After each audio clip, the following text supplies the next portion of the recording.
Welcome to Vani வீட்டு சமையல். இன்றைக்கி பார்க்க போகிற ரெசிபி வந்து தேங்காய் பருப்பி. அது எப்படி பண்ணுறதுன்னு பார்க்கலாம். தேங்காவை நான் துருவி வச்சுருக்கேங்க.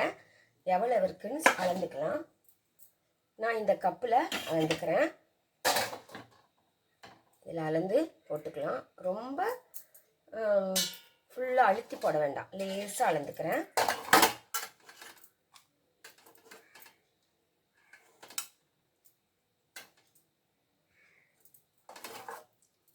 மூணு கப்பு இருக்குங்க. பெரிய தேங்காய் 2 தேங்காய் எடுத்திருக்கேன். அது வந்து நல்லா இந்த கப்புக்கு இந்த அளவுக்கு வந்திருக்கு. 3 கப்பு வந்திருக்கு. ஓகேங்களா?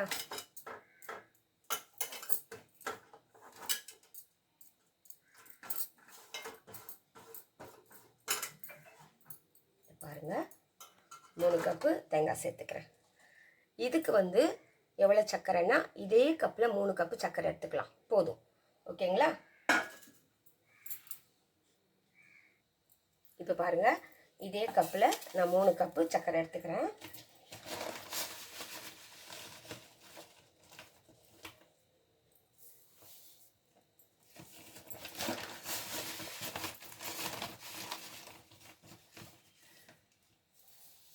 இந்த அளவுக்கு போதும். இப்போ வந்து இதுக்கு முழுகிற அளவுக்கு தண்ணி ஊற்றி நம்ம பாகு காய்ச்சிக்கலாம். இப்போ பாருங்கள், ஸ்டவ் ஆன் பண்ணிவிட்டு அது முழுகிற அளவுக்கு, சர்க்கரை முழுகிற அளவுக்கு தண்ணி சேர்த்துக்கிறேன். கொஞ்சம் சேர்த்துக்கலாம். சேர்த்துட்டு இது நல்லா கரைஞ்சி ஒரு கம்பி பதம் வரணும். அந்த பாகு பதம்னு வாங்கலையா, அந்த கம்பி பதம் வந்ததுமே நம்ம தேங்காவை போட்டு கிளறி நல்லா பருப்பி பதம் வந்ததுமே தட்டில் சேர்த்துக்கலாம். அதுக்குள்ளே நம்ம தட்டுக்கு வந்து நெய் சேர்த்து எடுத்து வச்சுக்கலாம். ரொம்ப சீக்கிரமாக ஆயிடுங்க. நான் தட்டுக்கு நெய் தடவை எடுத்து வச்சுருக்கேன். அதில் சேர்த்து பருப்பி கட் பண்ண வேண்டியதுதான். இது நல்லா கரைஞ்சி பதம் வரட்டும், பார்க்கலாம். இப்போ பாருங்கள், நல்லா சர்க்கரை கலந்து கரைஞ்சிட்டு பதம் வர ஆரம்பிச்சிடுச்சு. அதாவது ஒரு கம்பி பதம். எப்படி பார்க்கணுன்னா, இப்படி பண்ணால் இந்த கம்பி மாதிரி வரும். ஓகேங்களா?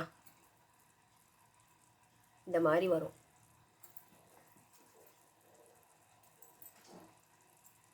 இன்னும் வரலை.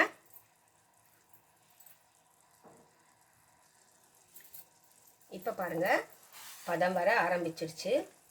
எனக்கு வந்து இந்த சுற்றியும் இந்த ஓரத்தில் கொஞ்சம் சர்க்கரை படிஞ்ச மாதிரி வந்துடும். அந்த மாதிரி வரும்போதே கொஞ்சம் தெரிஞ்சிடுங்க. இதை பாருங்கள், இந்த மாதிரி வந்தப்போ சிம்மில் வச்சுடுங்க. சிம்மில் வச்சுட்டு பதம் பார்க்கணும். பாருங்கள், ஒரு கம்பி பதம் வருது. ஓகேங்களா? இந்த சமயத்தில் நம்ம தேங்காவை சேர்த்துக்கலாம்.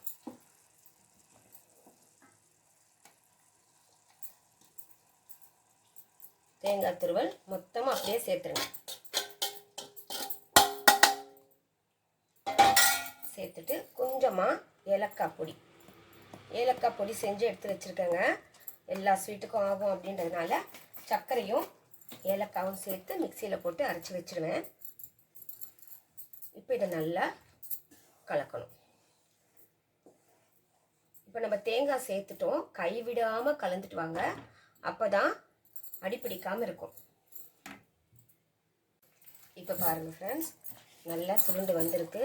இன்னும் கொஞ்சம் கெட்டிப்பட்டு வரட்டும். ஏன்னா இந்த பாரி தள்ளும் போது கொஞ்சம் நுரையாக வரும். அந்த மாதிரி வந்தால் கரெக்டு ஸ்டேஜுங்க. இந்த ஸ்டேஜில் வந்து நம்ம ஒரு 2 டீஸ்பூன் நெய் சேர்த்துக்கலாம்.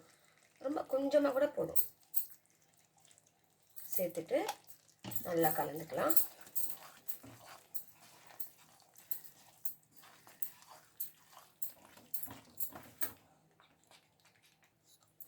இப்போ பாருங்கள், பதம் வந்துடுச்சு.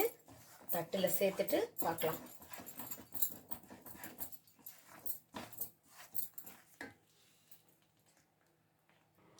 இது பாருங்கள், நான் தட்டில் சேர்த்துட்டேன். கொஞ்சம் ஆறின பிறகு கொஞ்சமாக ஆறினதுமே கொஞ்சம் பீசஸ் போட்டுடலாம். போட்டுட்டு நல்லா ஆறின பிறகு அந்த பீசஸ் எடுக்கணும். ஓகேங்களா? போட்டுட்டு காமிக்கிறேன்.